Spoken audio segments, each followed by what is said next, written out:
Good morning guys. आशा करता हूं कि आप सभी स्वस्थ होंगे।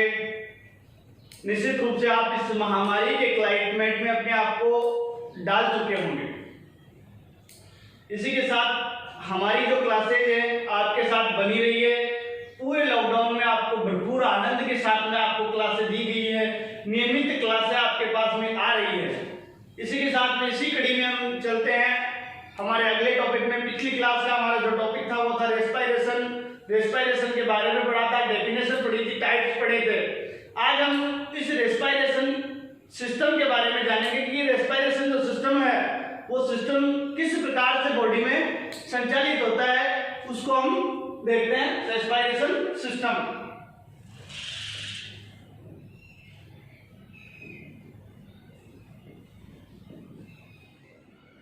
श्वसन तंत्र।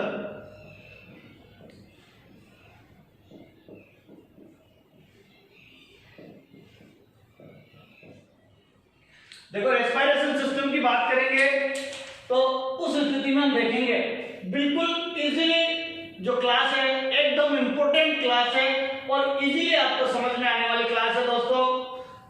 डायग्राम के माध्यम से पूरा रेस्पिरेशन सिस्टम आपको देखने को मिलेगा। ये डायग्राम आपके सामने, यहाँ इस डायग्राम के माध्यम से पूरी इसकी मैकेनिज्म आपके सामने होगी। देखो, एक बार आप इसका स्क्रीनशॉट ले लें ताकि इजीली आपको ये टॉपिक समझ में आ जाए। अब दोस्तों देखो, डायग्राम में आप यदि आपको नहीं समझ में आता तो बिल्कुल आपको मैं एक एक टॉपिक के बारे में बताऊंगा कि कौन सा टॉपिक क्या होता है, कौन सा भाग क्या होता है, क्या इसकी मैकेनिज्म होती है, क्या क्रियाविधि करता है, क्या इसके कार्य हैं, किस प्रकार से इसकी विशेषताएं होती है, वो सभी मैं आपको बताऊंगा। देखो, यहां से रेस्पिरेशन स्टार्ट होता है नासिका से। नासिका से रेस्पिरेशन स्टार्ट होगा और हमारी कुपिकाओं तक जाएगा। यहां देखना, नासिका में हमारे पास में नासाद्वार, नासागुहा और आंतरिक नासा छिद्र होते हैं। यहां वायुमंडल में हमने ये देखा था कि रेस्पिरेशन क्या होता है, वो वायुमंडल की जो विभिन्न प्रकार की गैसों का जो मिश्रण होता है, उस गैसों के मिश्रण को बॉडी के अंदर लिया जाता है। और उस स्थिति में क्या होता है, कोशिकाओं के मध्य आपसी जो क्रियाएं होती है तो CO2 और ऊर्जा हमारी बॉडी को एटीपी के रूप में प्राप्त होती है। तो देखो, नासिका से यदि हम देखा जाए तो जो रेस्पिरेशन सिस्टम में गैसों का जो मार्ग होता है, या कह सकते हैं वायु मार्ग किस प्रकार से होता है। देखो, पहले वायु मार्ग की बात करते हैं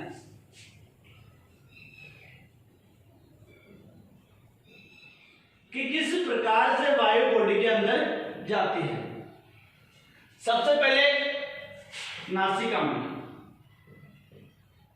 नासिका के सबसे पहले कौन से भाग में जाएगी दोस्तों, नासाद्वार में। सबसे पहले गैस जो वायुमंडल की जो हम कह सकते हैं, हम ऐसे भी कह सकते हैं ऑक्सीजन जो गैस है वो नासाद्वार से बॉडी में प्रवेश करती है। नासाद्वार से फिर जाएगी नासागुहा में जाएगी दोस्तों, नासागुहा में, और नासागुहा से फिर आंतरिक नासा छिद्र में।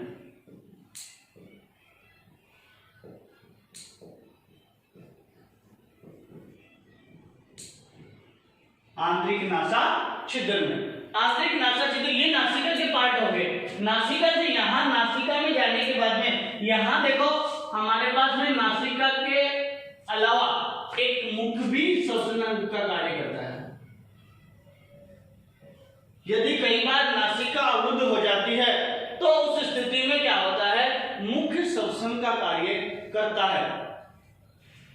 यहां देखना, नासिका के बाद में कहा जाएगी ग्रसनी।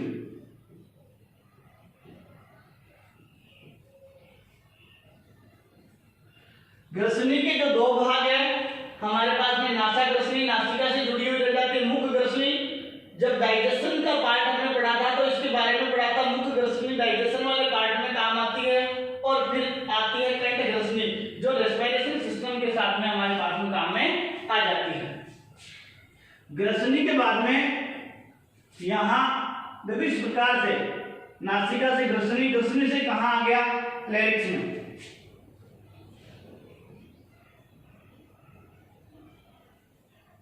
लेरिक्स में आ गया, जिसको आप बोलते हो एडम्स एप्पल।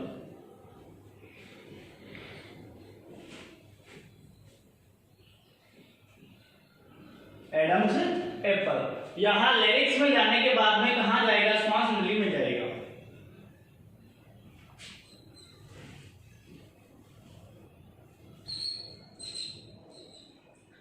श्वास नली में जाएगा हमारा जो गैसों का मिश्रण। यहां जाने के बाद में यहां देखो जो श्वास नली है, आगे जाने के बाद में दोनों फेफड़ों की ओर दो नलियों के रूप में डिवाइड हो जाती है, दो नलियों में बढ़ जाती है। जो दो नलियों में बढ़ती है उनको बोलते हैं ब्रोंकाई, हिंदी में बोलते हैं श्वसनी। तो दो पार्ट, एक श्वास नली दो भागों में बढ़ते ही श्वास नली का नाम चेंज हो गया, श्वसनी हो गया। इंग्लिश में उसको बोल दिया हमने ब्रोंकाई। यहाँ जो दो पार्ट आपको दिख रहे हैं, ये दोनों पार्ट क्या है, हमारी श्वसनी। तो श्वास नली से कहां चला गया, श्वसनी।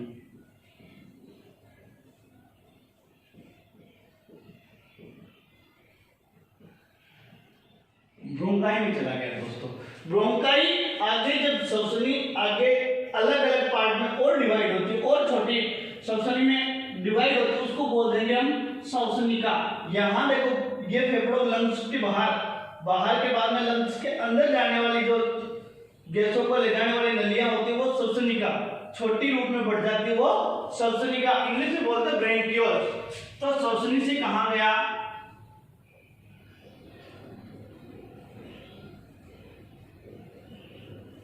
श्वसनी।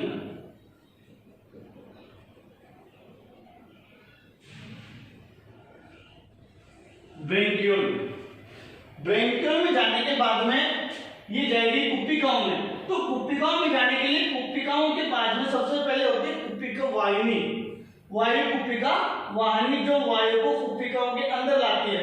अंदर लाती है तो वो कहाँ आती है, उसकी गुहा में या उसके कोष में। कोष में एब्जॉर्ब होती, इकट्ठी होती है। यहाँ आने के बाद में फिर कुप्पिकाओं के अंदर जाती है। तो श्वसनिका से कहाँ जाएगी, वायु कुप्पिका में, वायु में,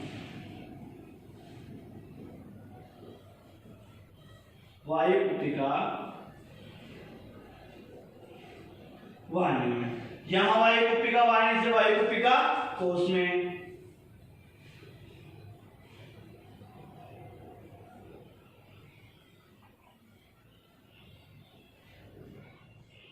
और कोष में आने के बाद में कहां चली जाएगी, वायु कुप्पिकाओं में चली जाएगी।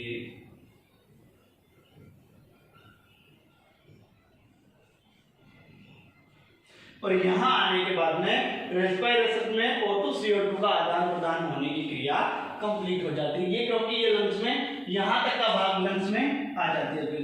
तो जैसे इस प्रकार से दोस्तों बॉडी के अंदर जाती है। फिर से देख लेना, सबसे पहले नासाद्वार, फिर नासा गुहा, फिर आंतरिक नासा छिद्र, फिर ग्रसनी, फिर लेरिक्स, फिर श्वास नली, फिर श्वसनी, ब्रोंकाई में, फिर ब्रोंकियोल में, फिर वायु कुप्पिका वाहिनी में, फिर वायु कुप्पिका कोष में, और अंत में वायु कुप्पिकाओं में जाने के बाद में गैसों का आदान प्रदान हो जाता है। इस प्रकार से जो वायुमंडल की जो गैसें हैं, गैसों का जो मिश्रण है, या कह सकते हैं ऑक्सीजन जो गैस, इस प्रकार से हमारी बॉडी में रेस्पिरेशन सिस्टम में एब्जॉर्ब होती है, अंदर जाती है और CO2 बाहर आती है।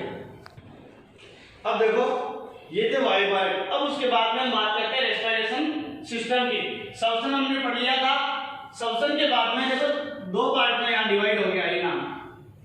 एक तो हो गया श्वसन और दूसरा हो गया तंत्र सिस्टम।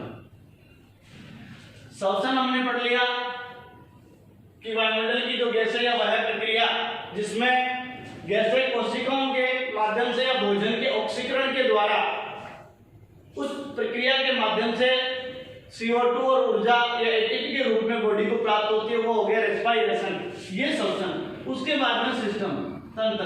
तंत्र कब बोलते हैं उसको, तंत्र कब बोलते हैं दोस्तों? सबसे पहले यदि देखी जाए तो बॉडी का मूलभूत, जब बॉडी की क्रियाविधि स्टार्ट होती है, एक नया जीव उत्पन्न होता है, तो वो कहां से उत्पन्न होता है? तो तो वो कह सकते हैं कोशिका से।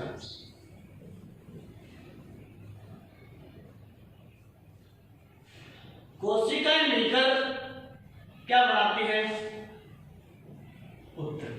देखो पहले कोशिका को देखते हैं। हम कहते हैं कि सजीवों की संरचनात्मक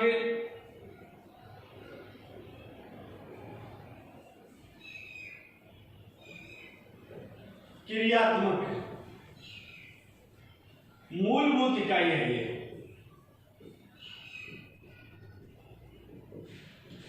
क्या है?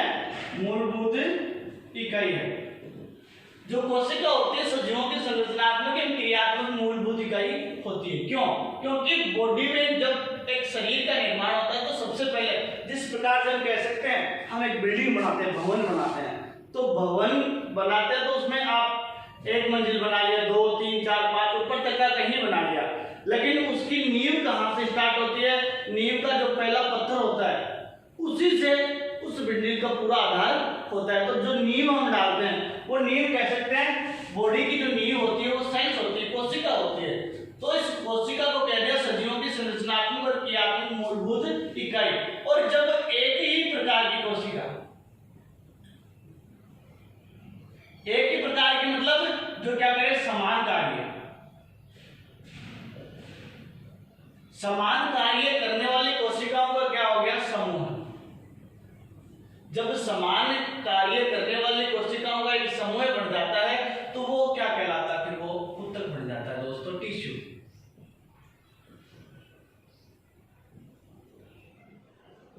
वो क्या बन जाता है? टिश्यू। और उत्तक मिलके क्या बनाते हैं? अंग बनाते हैं। उत्तकों का समूह क्या बनाता है? अंग। और अंग मिलके क्या बनाते हैं? तंत्र।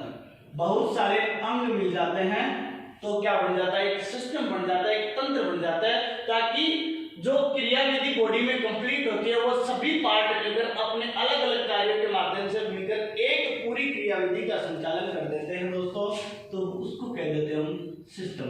और सिस्टम जब हो जाते हैं, बॉडी में कई प्रकार के सिस्टम एक साथ काम करने लग जाते हैं, तो उसके बाद में बहुत सारे सिस्टम एक जगह काम करते हैं तो क्या बना लेते हैं? शरीर का निर्माण कर लेते हैं। तो इस प्रकार से बॉडी में क्या होता है? सिस्टम चलता है। तो मूलभूत इकाई कोशिका, कोशिकाओं का समूह उत्तक, उत्तक मिलकर अंग बनाते हैं, अंग मिलकर बनाते हैं तंत्र। तो ये हो गया श्वसन तंत्र कि बहुत सारे जो अंग मिलकर, देखो नासिका, मुख, ग्रसनी, श्वास नली, श्वसनी, श्वसनिका, कुप्पिका, डायफ्राम, ये सभी मिलकर क्या बना रहे हैं? एक सिस्टम बना रहे हैं। ये सारे अंग मिल गए तो क्या बन गया? तंत्र। इसीलिए इसको कह दिया हमने तंत्र। अब देखो बात करते हैं श्वसन तंत्र के टाइप में, किस प्रकार से हम इसको पढ़ सकते हैं। देखो इजीली हम समझने के आधार पर या बॉडी में देखा जाए तो श्वसन तंत्र को हम इस प्रकार से डिवाइड कर सकते हैं। किस प्रकार से दोस्तों? इस रेस्पिरेशन सिस्टम को हम 3 भागों में बांट सकते हैं।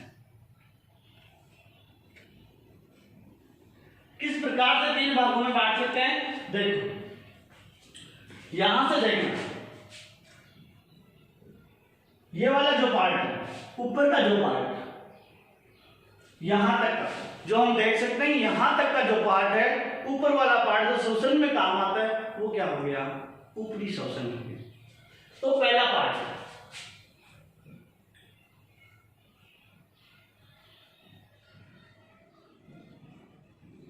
ऊपरी श्वसन तंत्र। उसके बाद में यहां से नीचे वाला पार्ट लंग्स तक, जिसमें फेफड़े तक आ जाते हैं, तो वो पार्ट कौन सा हो गया? निचला श्वसन तंत्र।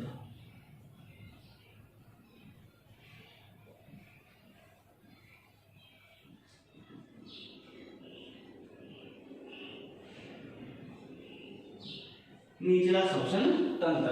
और उसके बाद में एक झिल्ली रूपा नीचे का आवरण और बचता है जिसको हम बोलते हैं तनु पट्टी, इंग्लिश में बोलते हैं डायाफ्राम।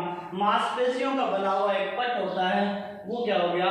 डायाफ्राम। तो उसको बोलते हैं तीसरा पार्ट श्वसन मांसपेशियां।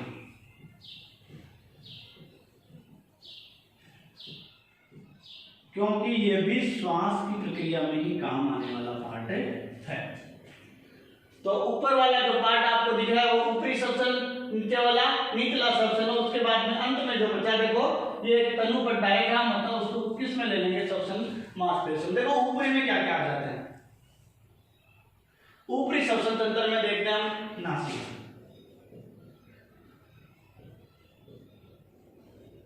नासिका आ गई। नासिका के साथ में यहाँ ऑब्लिक में मैं लगा सकता हूँ, मुख भी लगा सकते हैं, क्योंकि नासिका की अनुपस्थिति में कौन काम करता है, मुख काम करता है। दूसरा ग्रसनी, वही 3 पार्ट ग्रसनी होंगे। ग्रसनी के बाद में आ गया आपका लेरिक्स।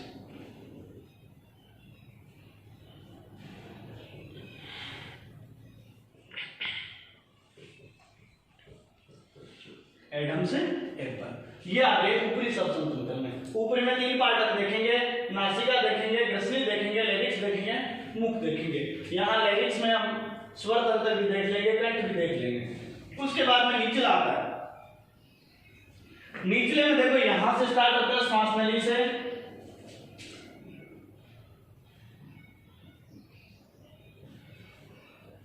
श्वास नली, श्वास नली के बाद में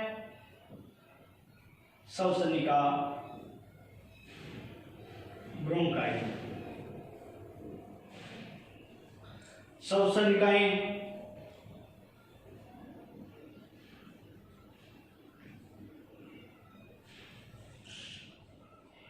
ब्रोंकाई को बोलते हैं श्वसनिका, श्वसनिकाएं, ब्रोंकियोल।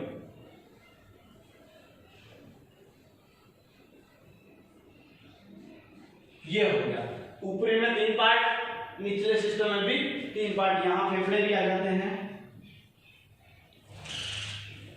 फेफड़े और कुपिकाएं।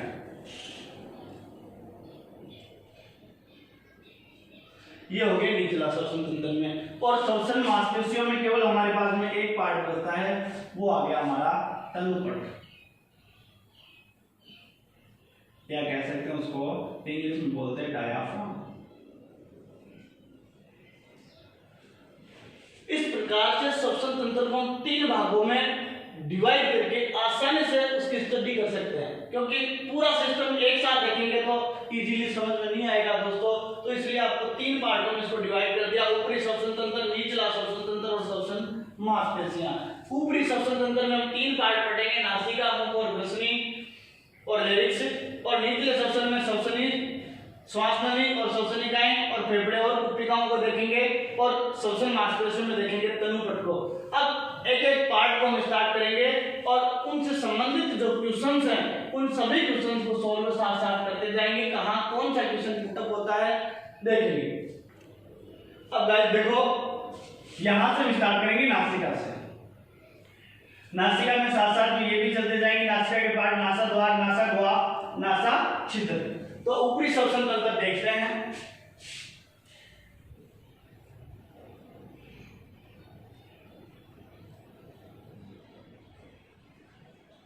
ऊपरी श्वसन तंत्र में नासिका को देखते हैं।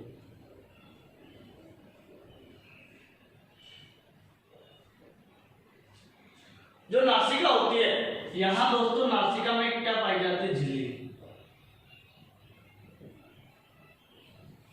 और उस झिल्ली का क्या नाम होता है, म्यूकस। म्यूकस झिल्ली। तो नासिका में कौन सी झिल्ली पाई जाती है, म्यूकस झिल्ली। इंपॉर्टेंट नाम याद रखना ये, नासिका में कौन सी झिल्ली पाई जाती है, म्यूकस झिल्ली। कई बार यहां से क्वेश्चन पुटअप होता है, नासिका में पाई जाने वाली झिल्ली का नाम होता है म्यूकस झिल्ली। यहां नासिका में हमारे पास में एक जोड़ी नासा द्वार, एक जोड़ी क्या होते हैं, नासा द्वार। ये जो नासा द्वार वो अस्थियों के बने होते हैं। कौन कौन से अस्थियां, देखो 4 प्रकार की अस्थियों से मिलकर बने होते हैं नासा द्वार। पहला नेजल, दूसरा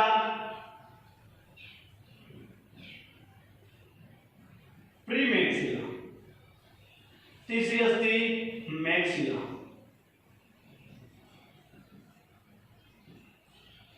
और चौथी होती है एथेमॉइड।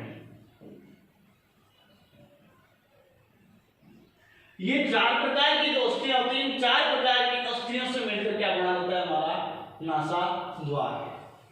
क्वेश्चन यहीं से पुटअप हो सकता है।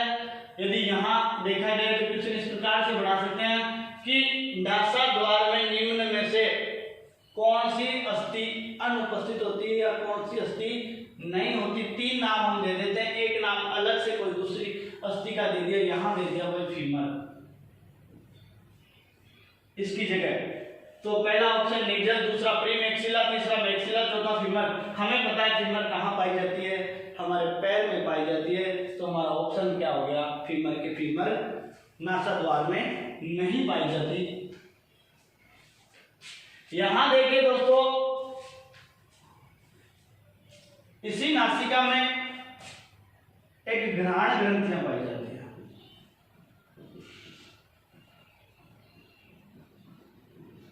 क्या पाई जाती है? घ्राण ग्रंथियां। घ्राण देखो नाम से घ्राण का मतलब होता है गंध। ये क्या करती है? सूंघने का काम करती है।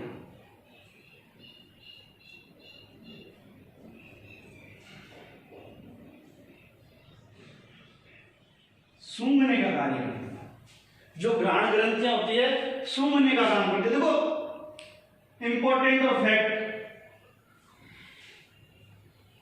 सबसे अधिक सूंघने की जो क्षमता होती है वो किसमें होती है? कुत्ते में। सबसे अधिक सूंघने की जो क्षमता होती है वो किसमें होती है? कुत्ते में होती है। डॉग। कई बार देखा होगा आपने कि बड़े कोई अपराधी अपराध कर जाते हैं, उस स्थिति में या कोई मर्डर हो जाता है या कहीं चोरी चकारी हो जाती है, उस स्थिति में जो हमारी पुलिस फोर्स है, हमारी फौज है, सैल्यूट है उनको एक बार, तो वो फौज साथ में क्या करती है? डॉग को लेकर आती है। और डॉग क्या करता है? उस स्थिति को सूंघते सूंघते उसके पीछे पीछे ले जाता है। इसीलिए उसकी सूंघने की क्षमता सबसे अधिक होती है, इसीलिए कुत्ते को काम में लेते हैं। जो पुलिस फोर्स होती है, हमारी सेना होती है, तो ऐसे कार्यों में किसको काम में लेती है? कुत्ते को काम में लेती है, क्योंकि कुत्ते की सूंघने की क्षमता सबसे अधिक होती है दोस्तों। ये काम हो गया। अब यहां देखा जाए कि नासिका का कार्य क्या होता है। कार्य की बात करें तो पहला कार्य हमारे पास में निश्चित रूप से वो हो गया कि क्या करता है? सूंघने का कार्य भी करता है, नासिका वाला पार्ट। नंबर 2 क्या करता है? श्वास भी लेता है, या कह सकते हैं गैसों को शरीर के अंदर लेने का कार्य करता है।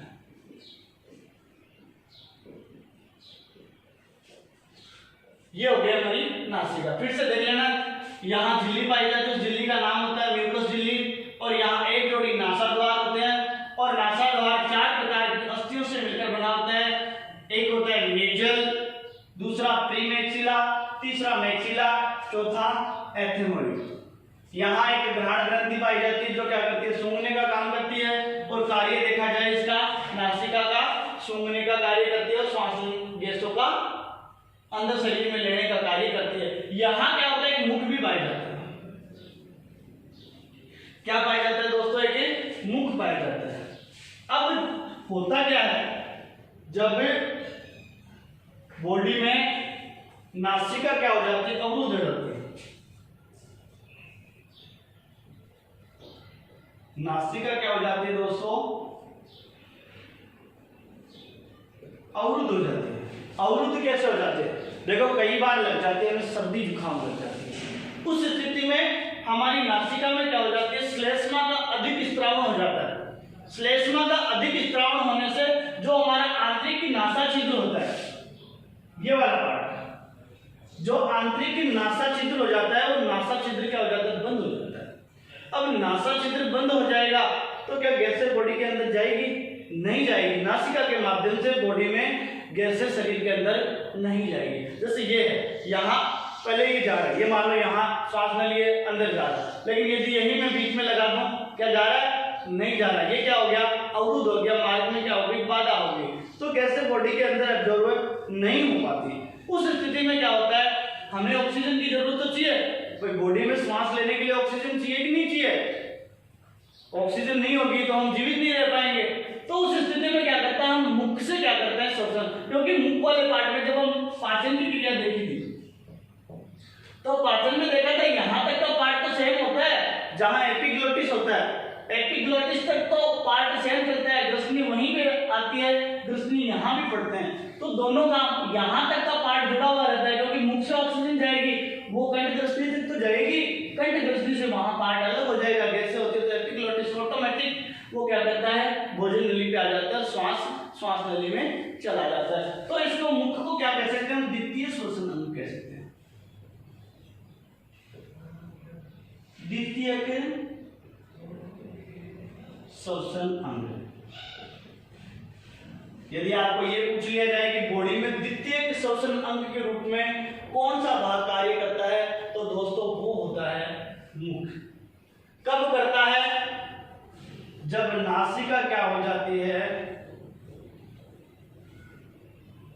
अवरुद्ध हो जाती है, उस स्थिति में क्या करता है, मुख काम करता है। या कई बार क्या होता है, कईयों में क्या होता है, कई बच्चे ऐसे होते हैं जिनमें नासिका के अंदर जो नासा द्वार होता है और नासा छिद्र होता है, नासा छिद्र क्या होता है, छोटा होता है। नासा छिद्र क्या होता है, छोटा होता है, पतला होता है। तो उस स्थिति में भी कई बार बॉडी को जब ऑक्सीजन की रिक्वायरमेंट क्या होती है, ज्यादा होती है, हम मेहनत का काम करते, कई बार देखा होगा हम दौड़ते हैं, दौड़ने के बाद में बॉडी में क्या होती है, ऑक्सीजन की ज्यादा आवश्यकता होती है।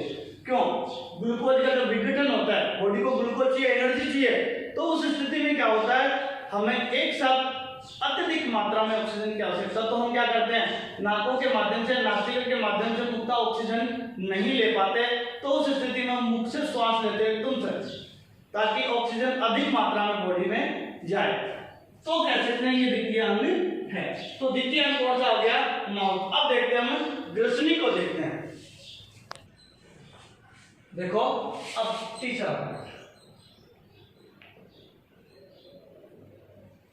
ग्रसनी।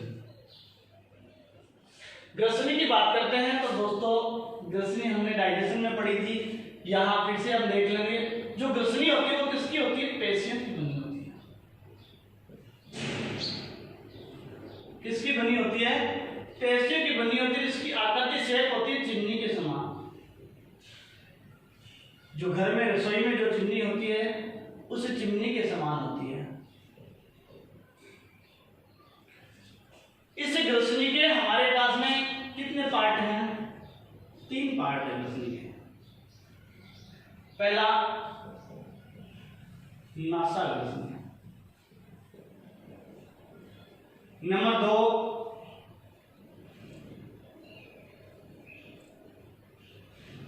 मुख्य ग्रसनी, और नंबर 3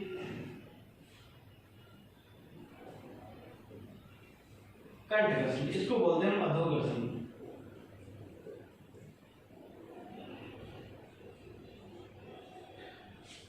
यहां देखना, जो नासिका वाला जो पार्ट है वो किससे जुड़ा हुआ रह जाता है, नासिका और ग्रसनी को जोड़ता है। और कंठ वाला जो पार्ट है वो किसको जोड़ता है, श्वास नली में आगे आगे जुड़ता है। ये नासिका। यहां नासिका के बाद में क्या होता है, स्ट्रक्चर होती है कंठ। कंठ जो महिला और पुरुषों में क्या होता है, ये जो महिलाओं में तो दिखाई नहीं देता, महिलाओं में तो क्या होता है, दिखाई नहीं देता, जबकि पुरुषों में क्या होता है, दिखाई उभरा हुआ जो पार्ट है, यहाँ जो गले में उभरा हुआ पार्ट है दिखाई देता है, उस उभरे हुए पार्ट को बोलते हैं हम कंठ। दूसरा कह सकते हैं लेरिक्स। या कह सकते हैं एडम सेपल।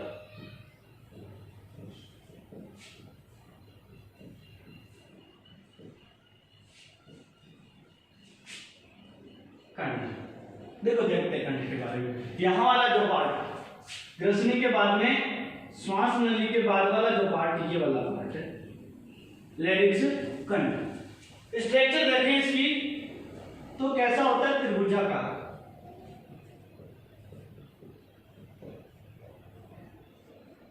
गाइस स्ट्रक्चर कैसी होती है, त्रिभुजाकार इसकी स्ट्रक्चर होती है। किसकी, कंठ की।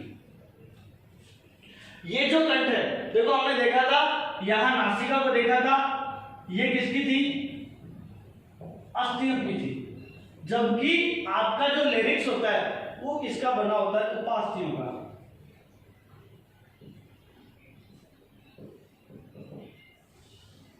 ये किसका होता है, उपास्थियों का बना होता है। देखो कौन कौन से, ये भी हमारे पास में देखी थी 4 प्रकार की अस्थियों से बनी हुई थी, और ये भी 4 प्रकार की अस्थियों से मिलकर बनी हुई थी। देखो कौन सी 4 प्रकार की अस्थियां,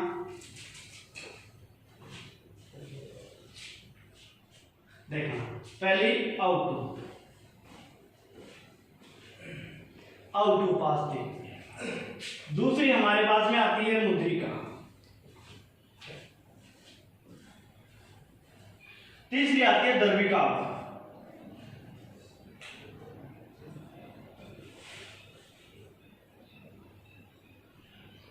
और चौथी आती है एपिग्लोटिस।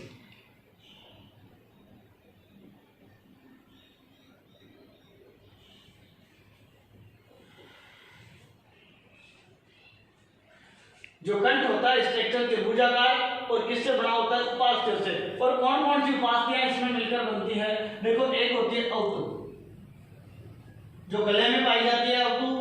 उसके बाद में मुद्रिका, दर्विका और एपिग्लोटिस। हमने औतु को देखा था और एपिग्लोटिस को देखा था। एपिग्लोटिस हमने देखा था डाइजेशन वाले पार्ट में।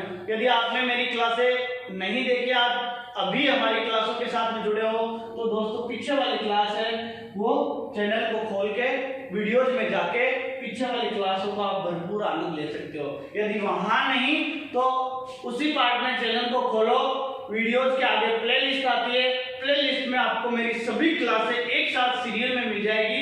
डाइजेशन की सभी क्लासें हैं, विटामिन, प्रोटीन, खनिज लवण, कार्बोहाइड्रेट सभी की क्लासें आ चुकी है, तो आप वहां जाके उन क्लासों का आनंद ले सकते हो।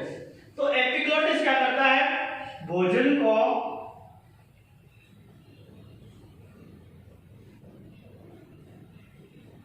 श्वास नली में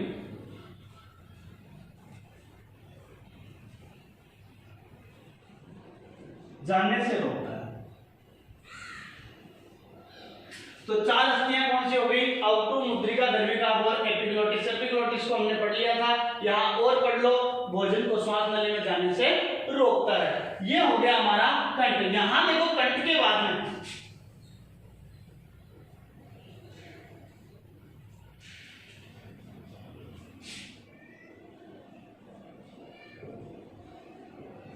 स्वर ग्रंथि, ये पाई जाती है, और एक पाई जाता है स्वर रज्जु। स्वर रज्जु, ये जो स्वर रज्जु होता है वो झिल्लियों का बना होता है। किसका बना होता है, झिल्लियों का। ऐसे 2 झिल्लियां होती है, पतली पतली झिल्लियां होती है। वो झिल्लियां क्या होती है, आपस में एक दूसरे के से इस प्रकार से जुड़ी हुई रहती है। जब हवा इनके अंदर से, जो गैसें इनके अंदर से जाएगी, तो ये आपस में स्वरों का क्या करेगी, उच्चारण निकालेगी। तो इस प्रकार से स्वर क्या होते हैं, हमारे यहां से निकाले जाते हैं। तो दोस्तों इसके बाद में आगे वाला पार्ट आता है श्वास नली, अर्थात यहां तक का जो पार्ट था हमारा ऊपरी श्वसन तंत्र का जो पार्ट था वो कंप्लीट हो चुका है। नेक्स्ट क्लास में हम निचले स्वर तंत्र को देखेंगे। यदि आपको क्लासें अच्छी लगी तो एक बार लाइक दोस्तों जरूर बनता है। यदि चैनल को सब्सक्राइब नहीं किया तो चैनल को सब्सक्राइब करो, और आपके जो दोस्त हैं जो स्टडी कर रहे हैं, 11, 12 क्लासें हैं, कंपटीशन की तैयारी करते हैं, रीट की तैयारी करते हैं, तो उनके लिए बेसिकली 0 से लेकर डीपली तक का पूरा मैटर आपको यहाँ हमारी क्लासों के साथ में दिया जा रहा है। आप निश्चित रूप से हमारे चैनल को सब्सक्राइब करके स्टडी कर सकते हो, फ्री ऑफ कॉस्ट है।